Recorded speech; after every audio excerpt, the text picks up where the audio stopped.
Bayangkan sebuah kerajaan raksasa yang terlihat gagah dari luar, tapi di dalamnya sudah busuk seperti bangkai jiwa arak menggalir. Judi jadi napas, kehormatan dipertaruhkan seperti dadu di pasar. Sementara Prabu Brawijaya kelima hanya bisa menatap kehancuran itu dengan tangan gemetar, sadar pedang tak akan menyembuhkan moral yang sekarat. Lalu dari seberang lautan datang seorang pemuda dari Campa tanpa pasukan dan tanpa emas, hanya membawa iman dan satu kalimat yang sanggup merobohkan kesombongan para jawara. Ia dibuang ke Rawa Angker Ampel dan Tasarang Penyamun, tempat mayat dibuang. Wilayah yang konon dikuasai jin, namun justru di tanah paling gelap itulah cahaya pertama dinyalakan. Dan ketika semua mengira keajaiban sudah cukup, muncul kisah yang lebih mustahil. Seorang tukang sapu masjid yang mati, bangkit, lalu mati lagi. Sampai 9 kali. Seolah kematian pun tak sanggup memutus kesetiaan pertanyaannya. Rahasia apa yang membuat sejarah Jawa berubah selamanya dari satu rawa berhantu, satu pesantren sederhana, dan satu cinta yang menembus alam kubur? Sebelumnya, bantu subscribe, like, dan tulis amin di kolom komentar. Semoga rezekinya lancar. Amin, ya robbal alamin. Pada penghujung abad ke-14, Majapahit masih berdiri sebagai kerajaan terbesar yang pernah dikenal tanah Jawa, Penji Pangge.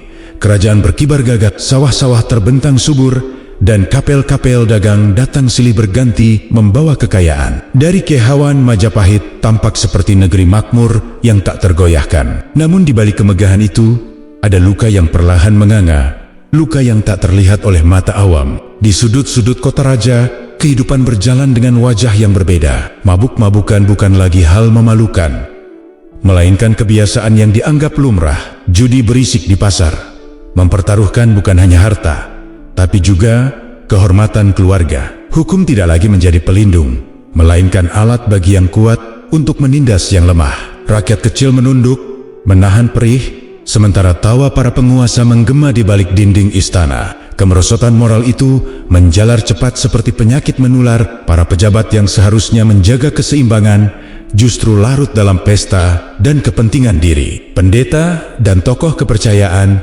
saling bersaing mempertahankan pengaruh, bukan membimbing jiwa. Nilai-nilai luhur yang dulu menopang Majapahit perlahan tergerus, digantikan oleh kerakusan dan hawa nafsu yang tak terkendali. Di tengah hiruk-pikuk itu, Prabu Brawijaya kelima duduk termenung di singgasananya. Ia adalah raja besar dengan warisan kejayaan para leluhur. Namun, hatinya dipenuhi kegelisahan. Ia melihat Majapahit seperti pohon tua yang masih berdiri tegak, tetapi akarnya sudah lapuk dimakan waktu. Dari luar tampak kokoh, namun satu badai besar saja bisa merobohkannya. Sang raja memahami bahwa keruntuhan terbesar bukan datang dari serangan musuh luar. Musuh sejati Majapahit bersemayam di dalam, berwujud mentalitas rusak dan jiwa yang kehilangan arah. Ia bertanya dalam diam, apa gunanya pasukan kuat jika manusianya lemah?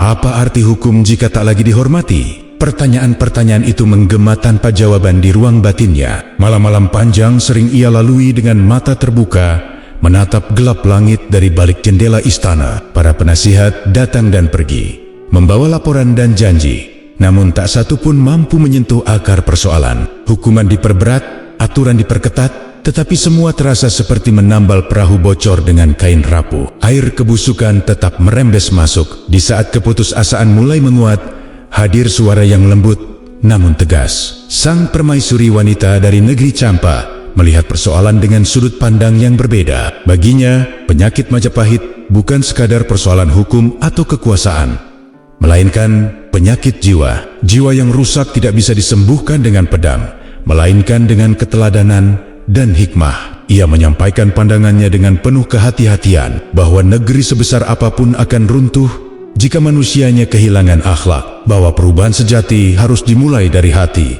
bukan dari ancaman. Di titik itulah sebuah nama perlahan disebut, nama seorang pemuda dari tanah seberang yang dikenal tenang, berilmu, dan memiliki cahaya kebijaksanaan. Mendengar nama itu, Prabu Brawijaya terdiam lama. Mengundang orang asing di masa genting adalah keputusan berisiko. Namun ia juga sadar, Majapahit sedang berada di tepi jurang. Harapan sekecil apapun menjadi sesuatu yang layak digenggam. Dari kegelisahan itulah, sebuah keputusan mulai terbentuk, Keputusan yang kelak akan mengubah arah sejarah Jawa. Tanpa gegap gempita, utusan pun disiapkan. Mereka akan menyeberangi lautan, membawa pesan harapan dari kerajaan yang sedang sekarat. Majapahit mungkin masih berdiri megah hari itu, tetapi benih perubahan telah ditanam. Dan tanpa disadari banyak orang, roda zaman perlahan mulai berputar menuju arah yang sama sekali baru. Keputusan telah diambil di balik dinding istana Trowulan yang sunyi, tanpa upacara besar dan tanpa tabuh genderang. Prabu Brawijaya memerintahkan beberapa orang kepercayaannya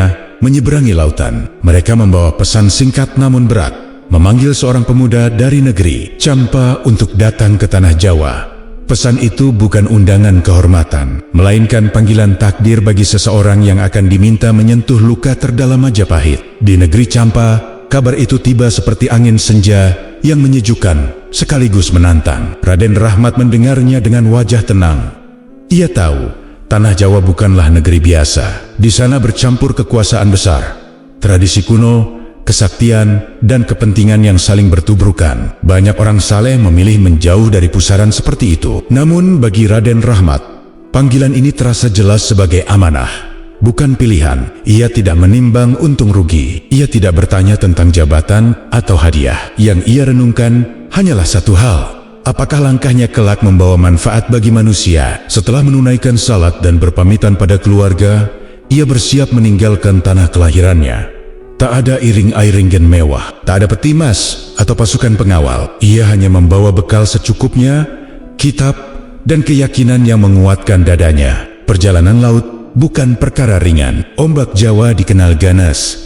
Angin bisa berubah tanpa aba-aba. Hari-hari berlalu di atas perahu layar sederhana, dihantam gelombang dan panas matahari. Namun, di setiap malam, Raden Rahmat memandang langit seolah berbincang dengan takdir. Baginya, laut bukan penghalang, melainkan ruang perenungan sebelum menginjakan kaki di medan pengabdian. Ketika garis pantai mulai terlihat, perasaan yang berbeda menyelimuti rombongan kecil itu. Tanah Jawa terbentang di depan mata, hijau dan luas, namun menyimpan ketegangan yang tak kasat mata. Perahu akhirnya merapat di pesisir utara, di sebuah pelabuhan yang ramai oleh lalu lalang pedagang dan nelayan. Di sanalah Raden Rahmat pertama kali menjejakkan kaki di tanah yang kelak mengubah arah hidupnya. Angin yang menyambut terasa asing, namun tidak bermusuhan. Bagi Raden Rahmat, itu seperti isyarat halus bahwa perjalanannya telah diterima oleh bumi yang ia datangi. Ia melangkah tanpa ragu, menyapa orang-orang dengan senyum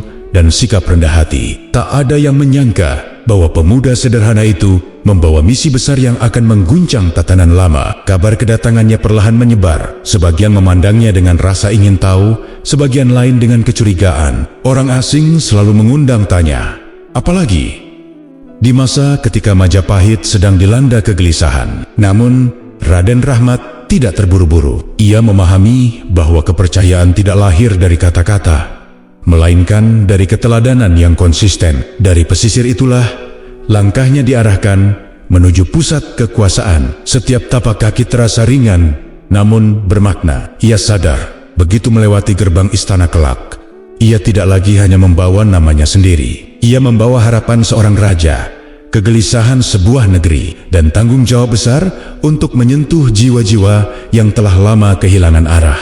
Angin perubahan telah tiba, dan Majapahit belum sepenuhnya menyadari apa yang akan terjadi setelahnya. Langkah Raden Rahmat akhirnya sampai di jantung kekuasaan Majapahit. Gerbang istana Trowulan yang megah terbuka, menampakkan bangunan-bangunan besar yang dipenuhi wibawa sekaligus intrik. Di balairung, para penggawa berdiri tegak, sebagian menatap dengan rasa ingin tahu, sebagian lain menyimpan curiga. Di tengah kemegahan itu, Raden Rahmat berdiri sederhana, tenang, dan penuh tata krama, seolah tak terusik oleh aura kekuasaan yang menyelimuti ruangan. Prabu Brawijaya kelima menyambutnya dengan pandangan yang sulit dibaca. Sang raja melihat banyak orang sepanjang hidupnya, namun pemuda dari Campa ini menghadirkan kesan berbeda. Wajahnya bersih, sorot matanya jernih, dan sikapnya tidak merendah berlebihan, namun juga tidak meninggi. Di hadapan singgasana emas, Raden Rahmat tampak seperti telaga tenang di tengah istana yang penuh gelombang kepentingan.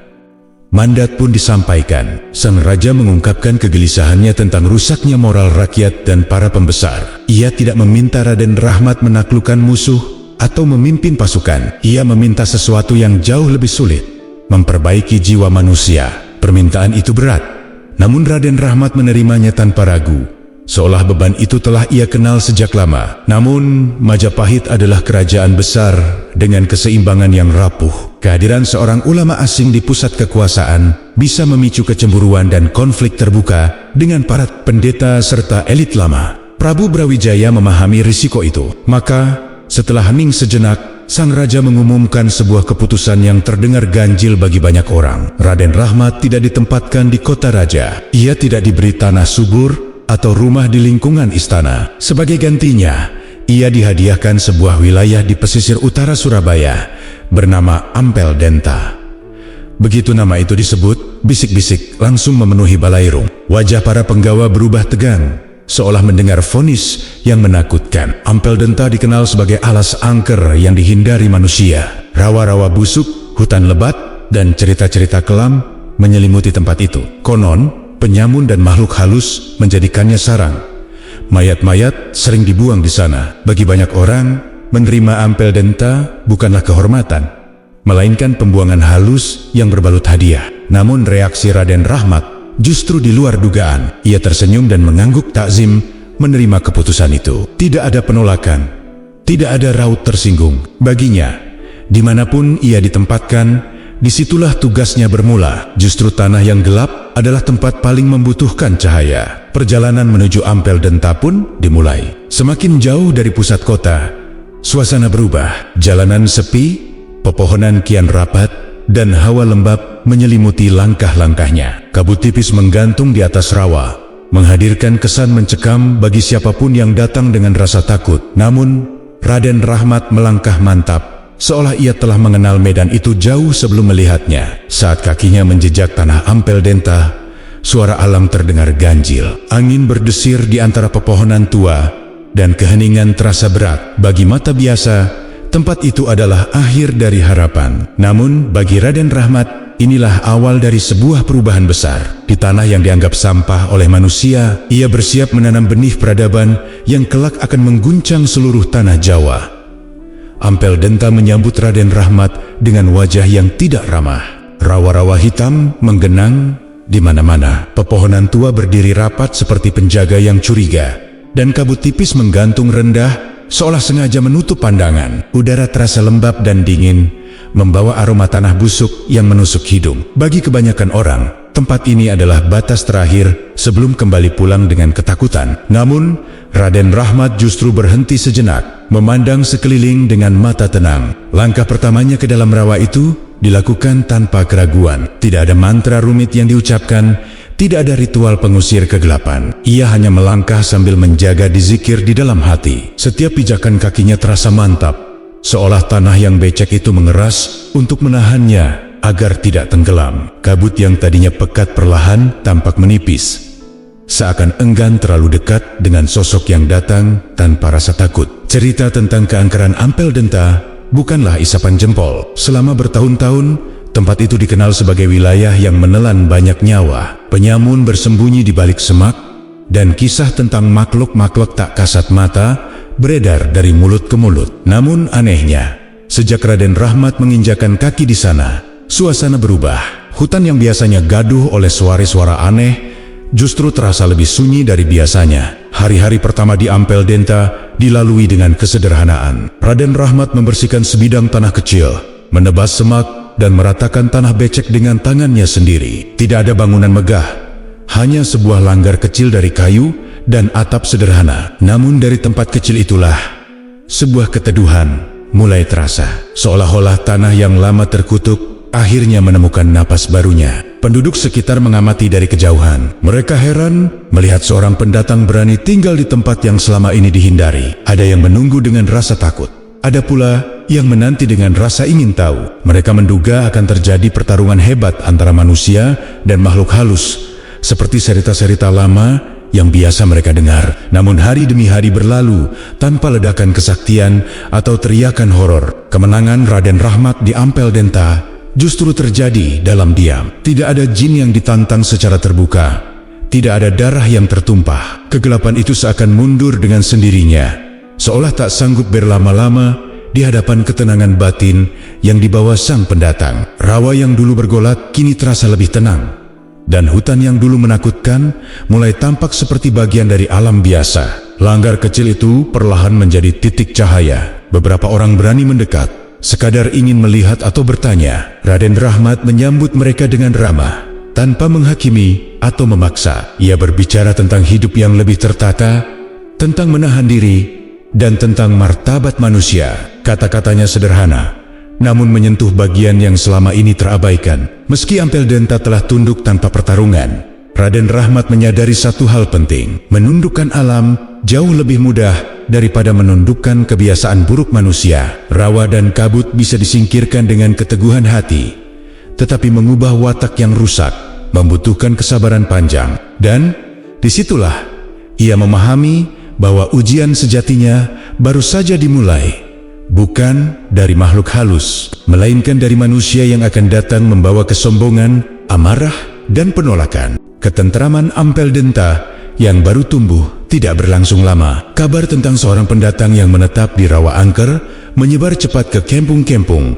sekitar. Bersamaan dengan rasa penasaran, datang pula kecurigaan. Bagi sebagian orang, perubahan selalu terasa mengancam, apalagi bagi mereka yang selama ini hidup nyaman dari kekacauan. Maka suatu sore, langkah-langkah kasar terdengar mendekati langgar kecil di tepi rawa. Mereka datang berkelompok, wajah-wajah keras dengan mata merah dan napas berbau arak. Keris terselip di pinggang, tato raja menghiasi lengan, dan tawa mereka terdengar menantang. Inilah para jawara, penjudi, dan pemabuk yang merasa wilayahnya diganggu. Mereka tidak datang untuk belajar, melainkan untuk menguji dan mengintimidasi. Bagi mereka, Ampel Denta adalah panggung kekuasaan lama yang tak boleh diusik. Seorang yang paling besar tubuhnya maju ke depan. Suaranya keras, nadanya meremehkan. Ia mempertanyakan maksud Raden Rahmat tinggal di sana, menuduhnya hendak melarang kebiasaan yang telah mereka anggap sebagai bagian hidup. Di belakangnya,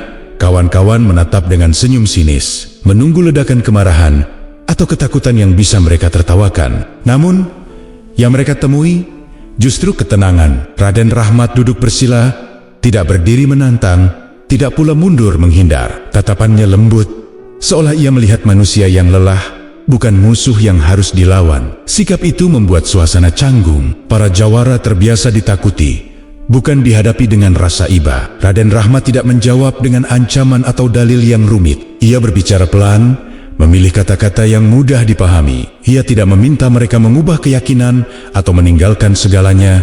Saat itu juga, ia hanya menawarkan satu kunci sederhana untuk menjaga martabat sebagai manusia. Tawaran itu membuat mereka terdiam, karena tak seorang pun menduga akan diajak bicara tentang harga diri. Dengan tangan terbuka, Raden Rahmat menyebut 5 perkara yang harus dijauhi. Jangan berjudi, karena kemenangan sesaat bisa menghancurkan keluarga. Jangan mabuk, karena akal yang rusak menghilangkan kehormatan. Jangan mencuri, karena tangan yang kuat seharusnya melindungi, bukan merampas. Jangan menghisap candu, karena racun itu membunuh pelan-pelan. Dan jangan berzina, karena merendahkan perempuan berarti merendahkan ibu dan anak sendiri. Kata-kata itu tidak menghantam seperti palu, tetapi menekan tepat di titik paling sensitif. Para jawara terdiam lebih lama dari sebelumnya. Satu persatu bayangan hidup mereka sendiri muncul di benak. Hutang judi yang menumpuk, istri yang menangis, tubuh yang mulai rusak, dan anak-anak yang kehilangan teladan. Tidak ada yang diteriaki, namun semua merasa tertelanjangi oleh kebenaran sederhana. Ketegangan perlahan mencair. Keris yang semula siap dicabut,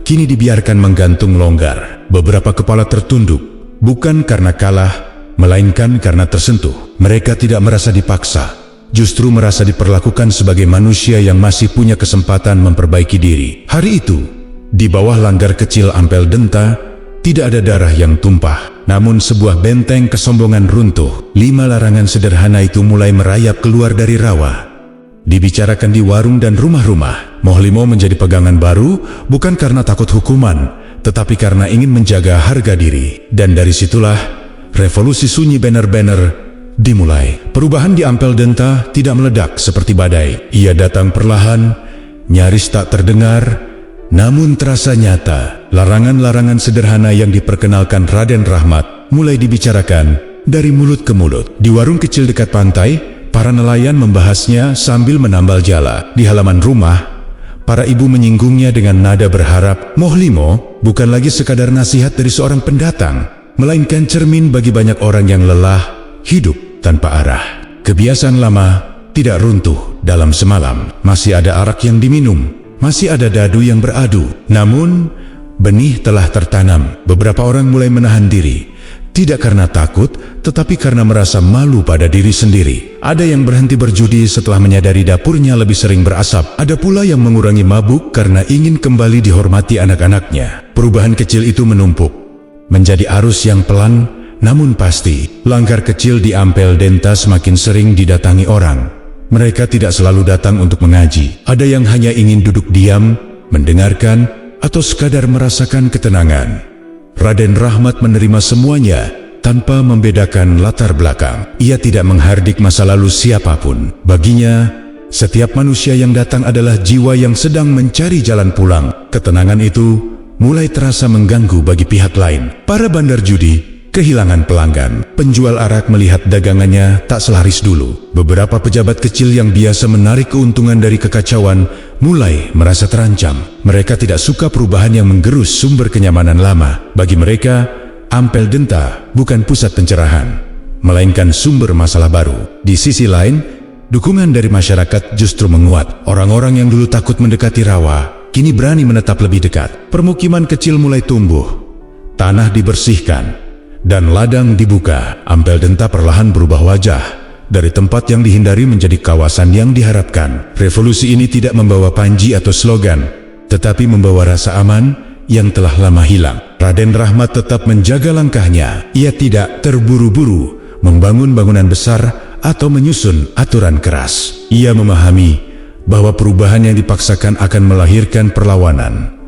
Yang ia bangun adalah kepercayaan. Dengan kehadiran yang konsisten dan sikap yang adil, ia menanamkan pengaruh yang lebih kuat daripada ancaman apapun. Namun semakin terang cahaya menyala, semakin jelas bayang-bayang di sekitarnya. Bisik-bisik mulai terdengar tentang orang Campa yang mengubah tatanan lama. Ada yang menuduhnya menggerus adat, ada pula yang menudingnya membawa pengaruh berbahaya. Isu-isu itu menyebar, dirangkai oleh mereka yang merasa kehilangan kendali. Raden Rahmat menyadari hal itu, tetapi tidak gentar. Ia tahu, setiap perubahan besar selalu menghadapi penolakan. Yang terpenting baginya adalah menjaga arah.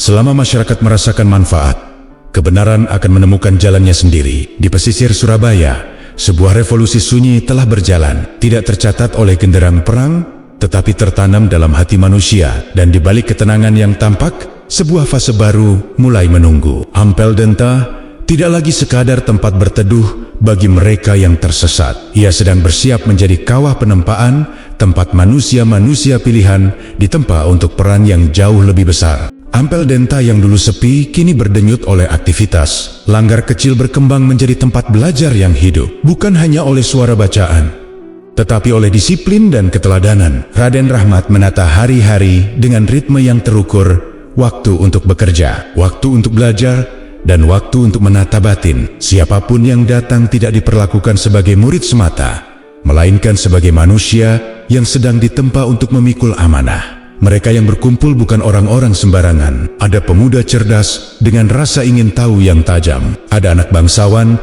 yang memilih meninggalkan kenyamanan. Ada pula orang-orang yang dulu hidup di pinggir kekacauan. Di Ampel Denta, latar belakang tidak dihapus, tetapi ditundukkan agar tak menguasai hati. Semua diajarkan satu hal yang sama: kendalikan diri sebelum ingin mengendalikan apapun di luar dirimu. Raden Rahmat tidak mencetak pengikut yang patuh tanpa berpikir. Ia menumbuhkan keberanian untuk bertanya dan kejujuran untuk mengakui kelemahan. Ia mengajarkan bahwa ilmu bukan hiasan lidah, melainkan alat untuk melayani. Siapa yang pandai bicara tetapi lalai berbuat akan ditegur. Siapa yang rajin bekerja namun sombong akan diingatkan. Penempaan ini pelan namun konsisten. Di antara para pemuda itu tampak sosok yang kerap duduk termenung. Wajahnya menyimpan beban yang tidak ringan. Ia datang membawa luka pengasingan dan rasa tidak diakui. Di dadanya, amarah dan kerinduan bercampur menjadi satu. Raden Rahmat melihat gejolak itu sejak awal, namun tidak membongkarnya dengan kata-kata keras. Ia tahu api yang besar tidak boleh disiram tiba-tiba, tetapi diarahkan agar menghangatkan, bukan membakar. Malam demi malam, percakapan kecil terjadi. Bukan ceramah panjang, melainkan dialog yang menenangkan. Tentang kepemimpinan yang tidak lahir dari dendam. Tentang kekuasaan yang seharusnya menjadi alat, bukan tujuan. Perlahan, pandangan sang pemuda berubah. Amarahnya tidak padam, tetapi menjelma tekad untuk membangun, bukan menghancurkan. Sementara itu, pemuda lain ditempa pada bidang yang berbeda. Ada yang diasah kepekaannya terhadap budaya, diajak memahami bahasa rasa masyarakat. Ada yang dilatih melihat urusan pemerintahan dengan jernih, memahami keadilan bukan sekadar aturan, tetapi keberpihakan pada yang lemah. Ampel Denta menjadi bengkel sunyi, tempat peren-peren masa depan disusun tanpa sorak-sorai. Kabar tentang aktivitas ini menyebar keluar. Sebagian memandangnya sebagai pusat pembelajaran biasa. Sebagian lain mulai curiga. Mereka yang merasa terancam oleh perubahan melihat Ampel Denta bukan lagi sekadar pesantren, melainkan tempat lahirnya pengaruh baru. Namun bagi para murid, tempat ini adalah rumah yang menata ulang hidup mereka. Raden Rahmat menjaga jarak dari pujian. Ia tahu sanjungan bisa melemahkan fokus. Yang ia tekankan adalah kesiapan mental. Dunia di luar sana tidak ramah. Ketika kelak mereka keluar dari Ampel Denta, mereka akan berhadapan dengan kepentingan, godaan, dan ancaman nyata. Tanpa fondasi yang kuat, semua pelajaran akan runtuh. Di akhir setiap hari, ketika cahaya meredup dan angin laut berembus lembut, Raden Rahmat sering memandang para muridnya dengan mata penuh harap. Ia tidak melihat anak-anak muda biasa. Ia melihat singa-singa yang sedang belajar menahan diri sebelum mengaum. Namun ia juga tahu, cahaya yang semakin terang akan menarik perhatian kegelapan. Dan ujian berikutnya tak lama lagi akan datang. Perkembangan Ampel Denta yang kian pesat tidak lagi bisa disembunyikan. Cahaya yang menyala di rawa pesisir itu mulai terlihat dari kejauhan. Orang-orang yang dulu mengejek kini datang untuk belajar. Dan mereka yang dulu berkuasa mulai kehilangan pengaruh. Setiap perubahan kecil di masyarakat terasa seperti alarm bagi pihak-pihak yang selama ini hidup nyaman dari kekacauan moral. Mereka mulai bertanya-tanya, siapa sebenarnya Raden Rahmat dan sampai sejauh mana pengaruhnya akan merambat. Di sudut-sudut gelap kota dan desa bisik-bisik bermunculan para bandar judi yang pendapatannya merosot saling menyalahkan. Penjual arak mengeluh dagangan sepi. Dukun dan tokoh aliran lama merasa pamornya perlahan pudar. Mereka tidak melihat Ampel Denta sebagai tempat belajar, melainkan sebagai ancaman langsung terhadap cara hidup yang telah mereka bangun bertahun-tahun. Kegelisahan itu kemudian berubah menjadi kemarahan terpendam. Beberapa tokoh yang merasa terpinggirkan mulai berkumpul secara diam-diam. Mereka berasal dari latar yang berbeda, tetapi disatukan oleh rasa takut kehilangan kuasa. Dalam pertemuan-pertemuan tertutup, nama Raden Rahmat disebut dengan nada sinis. Mereka sepakat bahwa pengaruh pemuda campa itu tidak boleh dibiarkan tumbuh lebih jauh. Cara yang dipilih bukanlah perdebatan terbuka. Mereka sadar Raden Rahmat terlalu tenang dan terlalu dihormati untuk dijatuhkan dengan kata-kata. Maka jalan lain pun dipertimbangkan. Jalan yang gelap, licin, dan penuh tipu daya. Angin hitam mulai berembus, membawa rencana-rencana yang tak terlihat oleh mata biasa. Sementara itu di Ampel Denta suasana tetap berjalan seperti biasa. Para murid belajar, bekerja, dan berlatih menata diri. Raden Rahmat tidak terlihat gelisah, seolah telah merasakan perubahan hawa sejak awal. Ia tahu setiap cahaya yang menyingkap kegelapan akan memancing reaksi. Ia tidak mengajarkan ketakutan, tetapi kesiapsiagaan batin. Kepada para muridnya, Raden Rahmat menanamkan satu pesan penting, bahwa jalan kebaikan tidak selalu disambut dengan tepuk tangan. Akan ada yang tersenyum di depan, namun menyimpan niat buruk di belakang. Ujian tidak selalu datang dalam bentuk kekerasan fisik, tetapi seringkali lewat gangguan yang menguji ketenangan dan kesabaran. Hari-hari berikutnya tanda-tanda aneh mulai terasa. Malam terasa lebih berat dari biasanya. Angin berembus dingin, meski langit cerah. Beberapa murid mengaku sulit tidur, merasakan kegelisahan tanpa sebab yang jelas. Raden Rahmat mengamati semua itu tanpa kepanikan. Baginya, perubahan suasana adalah bahasa alam yang harus dibaca, bukan ditakuti. Ia meningkatkan ibadah, memperkuat kebersamaan, dan menjaga ritme kehidupan tetap stabil. Tidak ada persiapan perang, tidak ada latihan kesaktian yang mencolok. Yang dikuatkan adalah batin, karena ia tahu serangan yang akan datang bukanlah serangan biasa. Ini adalah ujian untuk melihat apakah ketenangan yang dibangun benar-benar berakar. Di luar sana, rencana semakin matang. Mereka yang merasa terancam mulai menyatukan keberanian palsu mereka. Malam tanpa bintang dipilih sebagai waktu yang dianggap tepat. Mereka yakin kegelapan adalah sekutu terbaik. Namun mereka lupa satu hal penting. Cahaya sejati tidak padam oleh gelap. Justru gelaplah yang selalu kalah ketika cahaya tetap menyala di dalam hati. Tanpa disadari banyak pihak, Ampel Denta sedang berdiri di ambang ujian terbesar sejak berdirinya. Angin hitam telah mengendus cahaya, dan ketika malam itu tiba, ketenangan akan diuji. Bukan dengan kata-kata, melainkan dengan teror yang mencoba mematahkan keyakinan. Malam itu datang tanpa peringatan. Langit di atas Ampel Denta gelap pekat, tanpa bulan dan tanpa bintang, seolah cahaya sengaja disembunyikan. Angin berembus dingin membawa aroma yang tidak biasa, membuat bulu kuduk meremang. Para santri yang terjaga merasakan kegelisahan yang sulit dijelaskan, sementara sebagian lain terlelap tanpa tahu bahwa sebuah ujian besar sedang mendekat. Menjelang tengah malam, keheningan pecah. Suara dentuman aneh terdengar dari arah atap pelanggar dan pondok-pondok kecil. Bukan suara kayu roboh, melainkan ledakan seperti api yang membentur udara. Dari kejauhan, tampak cahaya merah melayang, berputar-putar di atas pepohonan. Bola-bola api itu bergerak cepat, seolah hidup dan mencari sasaran.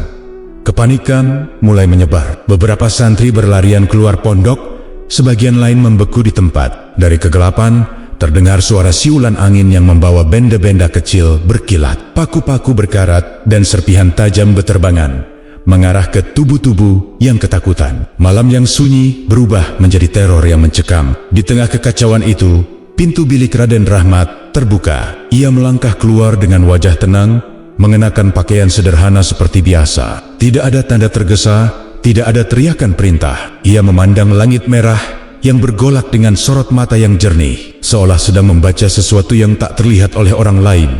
Para santri yang melihatnya terdiam. Ketakutan mereka sedikit mereda.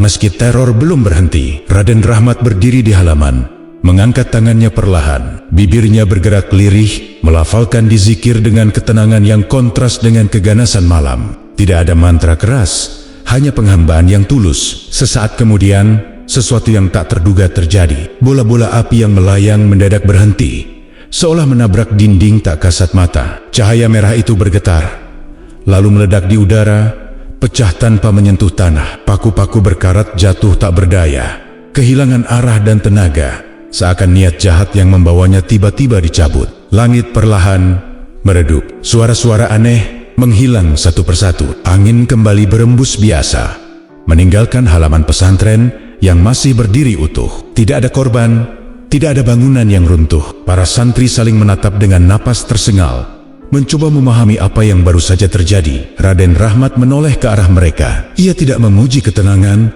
tidak pula menyalahkan kepanikan. Ia hanya meminta mereka kembali ke tempat masing-masing dan menenangkan diri. Bagi dirinya, kejadian itu bukan alasan untuk membusungkan dada, melainkan pengingat bahwa jalan yang ditempuh memang penuh ujian. Di kejauhan, mereka yang mengirim teror itu terkejut. Apa yang mereka harapkan menjadi kehancuran justru berbalik menjadi kegagalan. Kekuatan yang mereka banggakan tak mampu menembus sesuatu yang tidak mereka pahami. Bukan benteng batu atau senjata yang melindungi Ampel Denta, melainkan keteguhan batin yang tak terlihat. Malam itu berlalu, meninggalkan kesunyian yang dalam. Para santri kembali ke pondok dengan perasaan campur aduk antara takut dan kagum. Mereka mulai menyadari bahwa perlindungan sejati tidak selalu tampak oleh mata. Dan di hati Raden Rahmat, keyakinan semakin kuat bahwa serangan ini bukan akhir, melainkan awal dari ujian yang lebih terang-terangan. Pagi itu, Ampel Denta terasa berbeda. Matahari naik perlahan, menyinari halaman pesantren yang semalam diguncang teror. Para santri masih menyimpan sisa ketegangan di wajah mereka, namun kegiatan kembali berjalan seperti biasa. Raden Rahmat tidak menambah penjagaan, tidak pula mengubah ritme harian. Seolah kejadian malam tadi hanyalah angin lewat yang tak perlu dibesar-besarkan. Menjelang siang, debu jalanan terlihat mengepul dari arah luar. Seorang pria bertubuh besar melangkah masuk ke halaman, diikuti beberapa orang dengan wajah keras. Dia laki Surotoko, yang dikenal licin dan disegani di kalangan bandar judi dan dukun aliran lama. Di tangannya, seekor ayam jago hitam lega meronta, matanya merah menyala, bulunya mengilap, seolah telah dipersiapkan untuk sesuatu yang bukan sekadar aduan biasa. Ki Suro bersuara lantang, memecah keheningan. Tantangannya jelas dan terang-terangan. Ia tidak datang untuk berbincang atau belajar, melainkan untuk menjebak martabat. Ia mengajak sabung ayam, sebuah permainan yang dibenci Raden Rahmat karena merusak akal dan harga diri. Di balik tantangan itu, tersimpan maksud menghina, menyeret sang guru ke arena yang ia tentang. Para santri menahan napas. Mereka tahu ini bukan sekadar adu ayam, melainkan adu kehormatan. Jika tantangan ditolak, Ki Suro akan mengumbar ejekan bahwa Ampel Denta takut. Jika diterima Raden Rahmat, seolah membenarkan permainan yang ia larang. Situasi itu dibuat serba salah. Dirancang untuk mematahkan wibawa tanpa perlu serangan gaib. Raden Rahmat memandang Ki Suro dengan tenang. Tidak ada kemarahan di wajahnya, hanya ketenangan yang membuat lawan gelisah. Setelah hening sejenak, ia mengangguk menerima tantangan itu. Namun, syaratnya sederhana. Tidak ada taruhan, tidak ada sorak-sorai, dan tidak ada kesombongan. Sabung itu bukan untuk hiburan, melainkan untuk pelajaran. Ki Suro tertawa, merasa yakin akan kemenangannya. Ayam jago hitamnya terkenal ganas dan telah dipersiapkan dengan cara-cara kotor. Sementara itu, Raden Rahmat hanya meminta seekor ayam kampung biasa dari dapur pesantren. Ayam itu kurus, bulunya kusam, dan tampak tak berdaya. Tawa Ki Suro semakin keras, menganggap dirinya sudah menang sebelum adu dimulai. Ketika kedua ayam dilepas, ayam jago hitam langsung menerjang dengan agresif. Namun sebelum terjadi benturan, ayam kampung itu berkokok nyaring, mengepakkan sayapnya sekali. Tidak ada serangan, tidak ada taji yang mengenai sasaran. Namun seketika ayam jago hitam terlempar, jatuh tersungkur, dan tak bergerak lagi. Halaman Ampel Denta sunyi, mendadak, seolah waktu berhenti. Wajah Ki Suro memucat, tawa berubah menjadi amarah. Merasa dipermalukan, ia lupa pada tantangan yang ia buat sendiri. Tangannya mencabut keris dari pinggang, matanya dipenuhi kebencian. Ia berlari menerjang Raden Rahmat, berniat mengakhiri segalanya dengan kekerasan.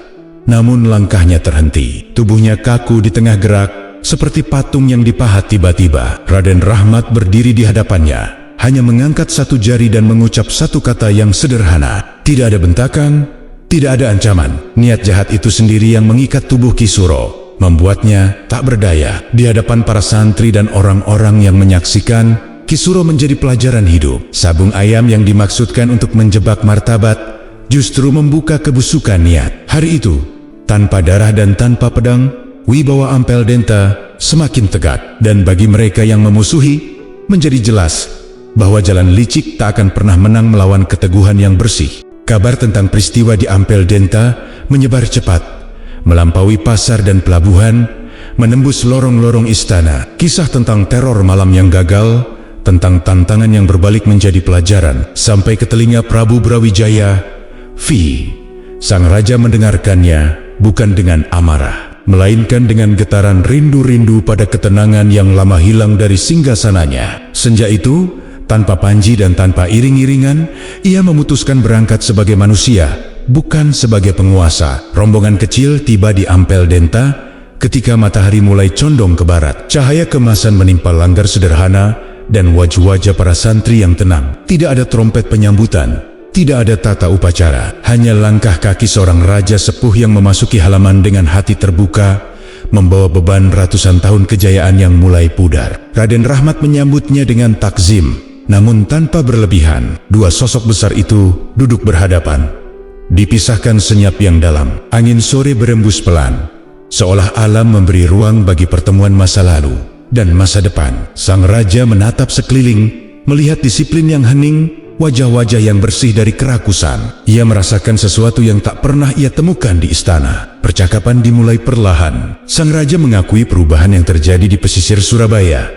mengakui bahwa ketenangan itu lahir tanpa paksaan. Raden Rahmat menjawab dengan rendah hati, menegaskan bahwa semua hanya titipan. Ia tidak mengklaim keberhasilan, tidak pula menuntut pengakuan. Justru disitulah wibawanya terasa ketika kebenaran tak perlu dipamerkan. Hening kembali mengisi jeda, lalu Raden Rahmat menyampaikan ajakan yang paling berat, namun paling jujur. Ia berbicara tentang jalan keselamatan yang tidak memerlukan darah, tentang hidayah yang terbuka luas. Kata-katanya lembut, tidak memaksa. Seandainya ajakan itu diterima saat itu, Jawa akan berubah dalam satu tarikan napas. Sejarah seakan menahan diri, menunggu keputusan. Wajah sang raja bergetar. Di matanya tampak pergulatan yang panjang. Ia percaya pada kebenaran yang didengarnya. Hatinya mengiyakan, akalnya membenarkan. Namun mahkota di kepalanya terasa seperti belenggu. Ia melihat bayangan perang saudara, pemberontakan, darah rakyat yang tumpah karena perubahan mendadak. Ia menimbang bukan keselamatan dirinya, melainkan keselamatan negerinya. Dengan suara parau, sang raja memilih jalan yang pahit. Ia menolak melangkah, bukan karena tak percaya, melainkan karena merasa harus menjadi penutup zaman lama. Biarlah ia tenggelam bersama kapal tua, asalkan rakyat tidak saling membunuh. Pilihan itu tragis, namun syarat pengorbanan. Raden Rahmat menerimanya dengan lapang, memahami bahwa hidayah tak pernah dipaksakan. Sebelum beranjak, sang raja menggenggam tangan Raden Rahmat erat. Ia menitipkan masa depan pada generasi muda, pada murid-murid yang ditempa dengan akhlak. Restu pun mengalir bukan untuk mempertahankan puing, melainkan untuk membangun rumah baru bagi rakyat yang kelak kehilangan peneduh. Senja menutup pertemuan itu dengan warna tembaga. Ketika rombongan menghilang di balik cahaya redup, halaman Ampel Denta kembali sunyi. Raden Rahmat menatap kepergian itu dengan doa, bukan penyesalan. Ia tahu keputusan telah diambil dan tugas berikutnya menanti. Pertemuan senja itu menandai batas. Masa lalu telah berpamitan, masa depan bersiap melangkah tanpa sorak, namun dengan arah yang kian jelas. Setelah pertemuan senja yang menggetarkan itu, kehidupan di Ampel Denta kembali pada ritmenya yang hening. Para santri belajar, bekerja, dan menata batin seperti biasa. Di balik geliat besar pembinaan calon pemimpin dan perubahan sosial yang kian terasa, ada satu sosok yang hampir tak pernah disebut. Ia tidak mengajar, tidak berpidato, dan tidak memimpin apapun. Ia hanya hadir setiap hari sebelum fajar, dengan sapu lidi di tangan dan senyum yang tak pernah pudar. Namanya Mbah Saleh. Tubuhnya rentah, punggungnya membungkuk, pakaiannya sederhana dan lusuh. Tugasnya hanya satu, membersihkan masjid dan halaman Ampel Denta. Ia menyapu lantai tanah dengan telaten, mengelap tiang, dan memastikan tempat sujud selalu bersih. Ia bekerja dalam diam, seolah debu adalah amanah dan kebersihan adalah ibadah yang paling ia pahami. Bagi sebagian santri muda yang cerdas dan lantang, kehadiran Mbah Saleh nyaris tak terlihat. Mereka sibuk dengan kitab, diskusi, dan rencana besar. Namun Raden Rahmat melihat lebih dalam. Setiap kali matanya menangkap gerak sapu yang ritmis itu, ia tersenyum. Ia tahu ketulusan sering bersembunyi di balik pekerjaan yang dianggap remeh. Dan di hati Mbah Saleh, ketulusan itu mengalir tanpa syarat. Hari berganti hari, tahun berganti tahun. Lantai masjid Ampel Denta terkenal bersih dan nyaman. Orang-orang datang dan merasakan keteduhan tanpa tahu siapa yang menjaganya setiap malam. Hingga suatu pagi, suara sapu itu tidak terdengar. Masjid terasa ganjil, sunyi. Raden Rahmat merasakan firasat yang menusuk, seolah ada sesuatu yang terlepas dari tempatnya. Kabar itu datang perlahan namun pasti. Mbah Saleh sakit keras. Tubuhnya yang renta menyerah pada usia. Raden Rahmat bergegas menemuinya di gubuk kecil di belakang masjid. Di sana, ia melihat muridnya terbaring lemah, napasnya tersengal. Namun saat melihat sang guru, wajah Mbah Saleh tersenyum damai. Dengan suara lirih, Mbah Saleh meminta maaf karena pagi itu belum sempat menyapu masjid. Permintaan itu menusuk hati. Di detik-detik terakhir hidupnya, yang ia pikirkan bukan sakitnya, bukan kematian, melainkan kebersihan rumah Allah. Air mata Raden Rahmat menetes, namun ia menenangkan muridnya. Tugasmu sudah selesai, katanya lembut. Dengan kalimat tauhid di bibir, Mbah Saleh pun wafat. Pemakaman berlangsung sederhana, namun penuh hormat. Raden Rahmat sendiri memimpin doa. Santri-santri mengantar jasad itu ke sisi masjid yang selama ini ia rawat. Tanah merah menutup tubuh yang telah menghabiskan hidupnya untuk melayani tanpa suara. Banyak yang mengira kisah Mbah Saleh selesai sampai di situ. Namun, setelah kepergiannya, sesuatu terasa berubah. Masjid mulai kotor, santri pengganti menyapu sekadarnya. Debu menempel daun berserakan. Hati Raden Rahmat terusik. Kerinduannya pada ketulusan yang sederhana itu membuncah. Tanpa disadari, sebuah gumaman rindu terucap dari lubuk hatinya. Berharap seandainya Mbah Saleh masih ada. Pagi berikutnya, suara sapu kembali terdengar. Santri-santri tertegun. Di serambi masjid, sosok Mbah Saleh berdiri menyapu seperti biasa, segar dan tersenyum. Ketakutan berubah menjadi kebingungan. Namun Raden Rahmat memahami ini bukan gangguan, melainkan karamah. Sebuah pelajaran bahwa cinta yang tulus bisa melampaui batas yang dianggap paling final. Hari itu, Ampel Denta menyaksikan bahwa kesetiaan sejati tidak diukur oleh jabatan atau ilmu yang tinggi. Ia diukur oleh ketulusan melayani hingga maut pun terasa ringan. Dan kisah ini belum selesai. Karena pelajaran yang lahir dari kesetiaan itu akan mengguncang cara manusia memandang kemuliaan. Kehidupan di Ampel Denta perlahan kembali berjalan seperti sedia kala. Meski dengan rasa heran yang belum sepenuhnya hilang, Mbah Saleh kembali menyapu setiap pagi dan menjelang subuh, seolah kematian hanyalah jeda singkat dalam rutinitasnya. Para santri yang awalnya gemetar, kini mulai terbiasa melihat sosok renta itu tersenyum sambil bekerja. Mereka menyaksikan dengan mata kepala sendiri bahwa ia makan, minum, dan salat bersama seperti manusia hidup pada umumnya. Masjid kembali bersih dan wangi. Namun, manusia tetaplah manusia. Ketika keteladanan tidak diawasi, kelalaian mudah kembali. Beberapa bulan berselang, tubuh Mbah Saleh kembali melemah. Usia dan perjalanan yang berulang antara hidup dan mati menggerogoti raganya. Pada suatu malam yang sunyi, ia wafat untuk kedua kalinya. Kesedihan kembali menyelimuti Ampel Denta, bercampur kebingungan yang tak terucap. Jenazahnya kembali dimandikan, dikafani, dan disalatkan. Kali ini liang lahat digali di samping makam pertamanya. Dua gundukan tanah berdiri bersebelahan. Dua saksi bisu atas satu nama yang sama. Banyak santri berbisik, bertanya-tanya, namun tak seorang pun berani menyimpulkan. Mereka menunggu, dan seperti sebelumnya, kebersihan masjid kembali terabaikan. Kerinduan kembali menyentuh hati Raden Rahmat. Bukan kerinduan yang riuh, melainkan rasa kehilangan akan ketulusan yang menjaga rumah Allah.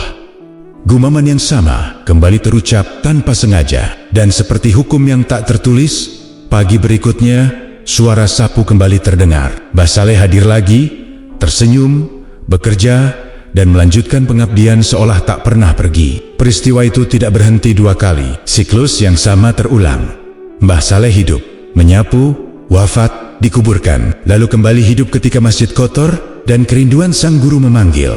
Makam-makam pun bertambah. 3, 4, 5 gundukan tanah berjejer rapi di samping masjid. Ampel Denta menjadi tempat yang mengguncang nalar banyak orang. Sebagian masyarakat ketakutan, mengira ada sesuatu yang melanggar hukum alam. Sebagian lagi datang dengan rasa takzim, menyadari bahwa mereka sedang menyaksikan pelajaran yang jarang terjadi. Raden Rahmat tidak pernah menjelaskan panjang lebar. Ia membiarkan kejadian itu berbicara sendiri. Karena ada hal-hal yang tak perlu diperdebatkan, cukup direnungkan. Hingga akhirnya jumlah makam itu mencapai 9. 9 kali Mbah Saleh wafat, 9 kali pula ia kembali untuk membersihkan rumah Allah. 9 gundukan tanah berdiri sejajar, menjadi penanda yang tak mungkin diabaikan. Disitulah Raden Rahmat memahami bahwa pelajaran ini telah sempurna, bahwa kesetiaan telah ditunjukkan hingga batas yang melampaui akal. Saat Mbah Saleh wafat untuk ke-9 kalinya, suasana pemakaman terasa berbeda. Tidak ada kegelisahan, tidak ada rasa menunggu keajaiban berikutnya. Raden Rahmat berdiri di sisi makam dengan wajah yang lapang. Ia menyadari cinta yang sejati bukan hanya tentang memanggil kembali, tetapi juga tentang mengikhlaskan. Dengan suara lembut, Raden Rahmat memohon agar Mbah Saleh diizinkan beristirahat dengan damai. Ia meminta agar tugas muridnya itu disudahi, karena pelajaran telah sampai. Pagi berikutnya, masjid tetap sunyi. Tidak ada suara sapu, tidak ada sosok bungkuk di serambi. Untuk pertama kalinya, Mbah Saleh benar-benar pergi. 9 makam itu kini menjadi satu pesan yang abadi, bahwa kemuliaan tidak selalu hadir di mimbar atau singgasana. Terkadang ia tersembunyi dalam sapu sederhana dan tangan yang setia melayani, dan Ampel Denta menyimpan makna itu selamanya bagi siapapun yang mau menundukkan hati untuk memahaminya. Kabar buruk datang beruntun seperti gelombang yang tak memberi jeda. Dari arah timur, asap tebal terlihat membumbung di langit, membawa bau hangus yang tak salah lagi. Majapahit kerajaan yang selama ini berdiri megah tumbang oleh pertikaian dan dendam yang lama dipelihara. Tahun itu dicatat dengan kalimat getir, "Sirna hilang kertaning bumi." Sebuah akhir yang telah lama dirasakan, kini benar-benar menjadi nyata. Di Ampel Denta, para santri mendengar kabar itu dengan wajah pucat. Mereka tahu, runtuhnya Majapahit bukan sekadar perubahan peta kekuasaan. Itu berarti rakyat tercerai berai, hukum tak bertuan, dan kekerasan mudah menyala. Banyak yang takut pesantren kecil di pesisir ini akan menjadi sasaran berikutnya. Namun, Raden Rahmat tetap tenang. Ia memandang ke arah selatan, seolah menimbang arus besar yang sedang bergerak. Tak lama kemudian, seorang pemuda melangkah maju dengan amarah yang sulit disembunyikan. Dialah Raden Patah, yang darahnya berdenyut oleh kabar jatuhnya negeri leluhur. Tangannya menggenggam keris, dadanya penuh luka lama yang kembali terbuka. Ia ingin berangkat, menuntut balas, merebut kembali apa yang menurutnya dirampas. Amarah itu manusiawi, namun berbahaya jika dibiarkan memimpin. Raden Rahmat memanggilnya mendekat. Tidak ada bentakan, hanya suara yang rendah dan tegas. Ia meminta Raden Patah melepaskan genggaman pada keris dan menatapnya sebagai murid, bukan sebagai prajurit. Lalu ia menunjuk ke arah pesisir Demak, tanah yang selama ini dirintis dengan sabar. "Majapahit adalah masa lalu," katanya. "Jika kau mengejar puingnya dengan dendam, kau hanya menambah abu."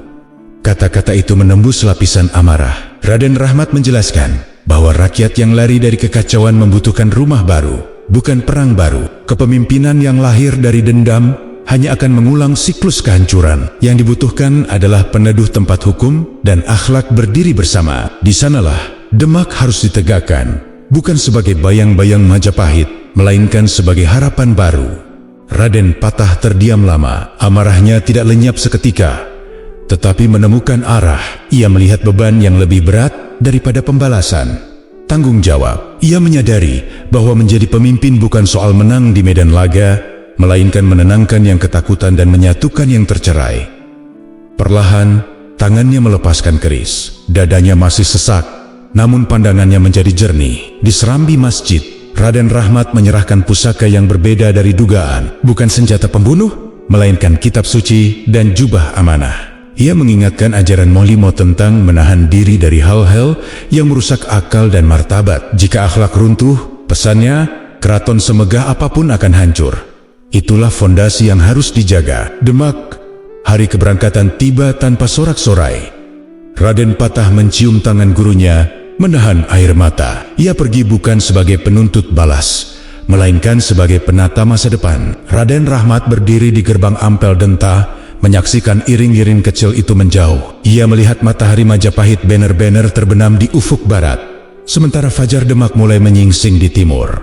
Ampel Denta kembali sunyi, namun sunyi itu bukan kehampaan, melainkan tanda peralihan. Sebuah zaman telah berakhir, dan zaman lain bersiap lahir. Tanpa denting pedang, tanpa panji perang, hanya dengan keputusan yang menundukkan amarah dan mengangkat amanah. Kepergian Raden Patah dari Ampel Denta meninggalkan keheningan yang berat namun bermakna. Pesantren kembali pada ritme sunyinya, tetapi semua yang tinggal merasakan bahwa sebuah keputusan besar baru saja diambil. Raden Rahmat berdiri lama di gerbang, menatap arah perjalanan muridnya hingga hilang dari pandangan. Ia tahu jalan yang dipilih Raden Patah bukan jalan mudah, namun itulah satu-satunya jalan yang tidak menambah luka di tanah Jawa hari-hari berikutnya. Kabar dari pesisir Demak mulai berdatangan. Raden Patah bergerak perlahan, menghimpun orang-orang yang terserak akibat runtuhnya Majapahit. Ia tidak datang dengan ancaman, melainkan dengan janji perlindungan dan keteraturan. Rakyat yang lelah oleh perang dan kekacauan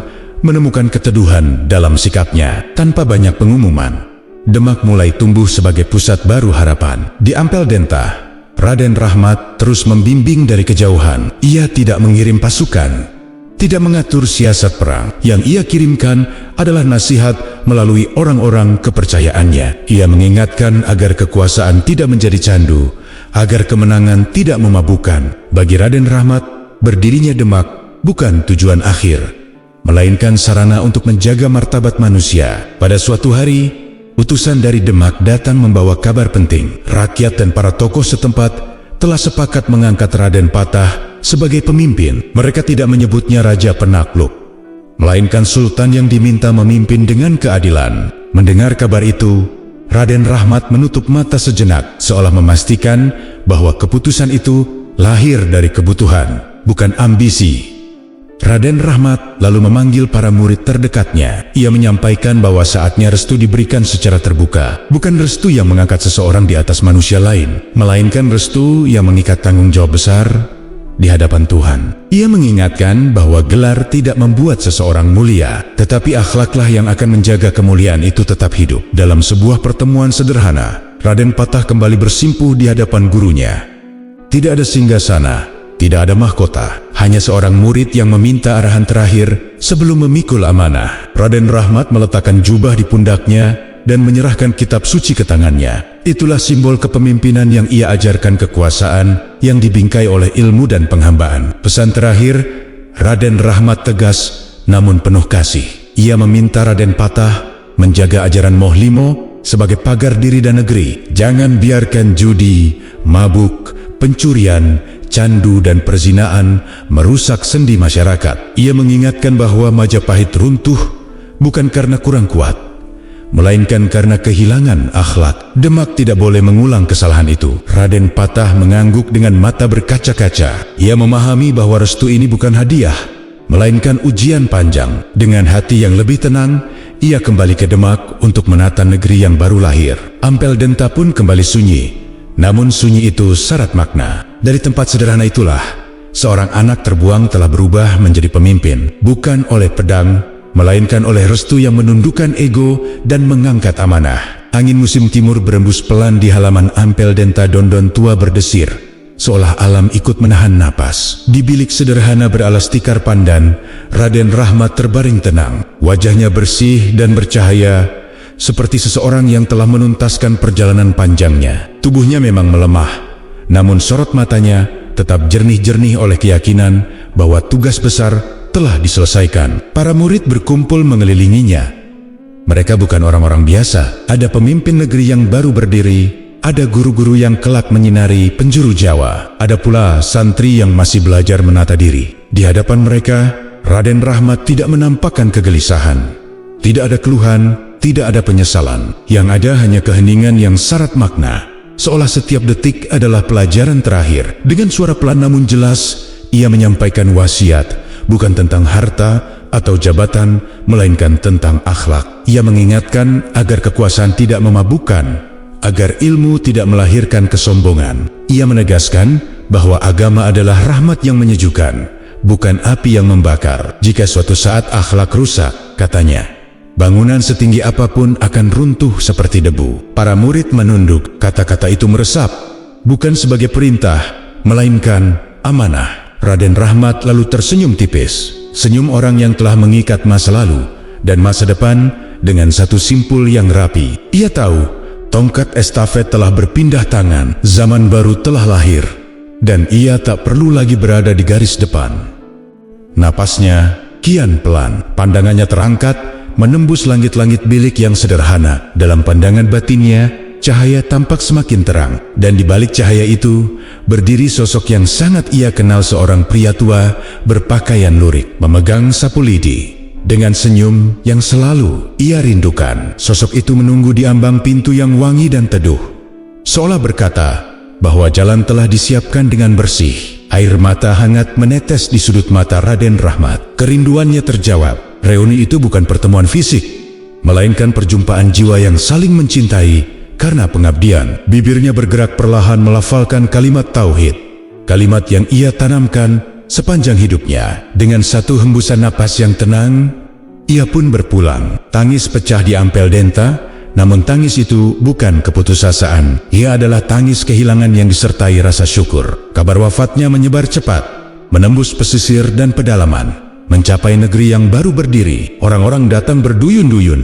menundukkan kepala di hadapan kesederhanaan yang melahirkan perubahan besar. Jenazahnya dimakamkan di sisi masjid, dekat dengan makom-makom yang menyimpan pelajaran kesetiaan. Tidak ada bangunan megah, tidak ada kemewahan, hanya tanah, doa, dan ingatan yang hidup. Tahun-tahun berlalu, kerajaan bangkit dan runtuh, zaman berganti. Namun, Ampel Denta tidak pernah sepi. Hingga hari ini, orang-orang datang dari berbagai arah. Mereka mencari ketenangan, mencari arah, atau sekadar mengingat bahwa kebesaran sejati tidak selalu berdiri di singgasana. Ia sering tumbuh dari kesederhanaan, dari keteguhan akhlak, dan dari cinta yang melayani tanpa suara. Sang arsitek peradaban telah pergi, namun jejaknya terus menyala menjadi obor bagi hati yang rindu pulang.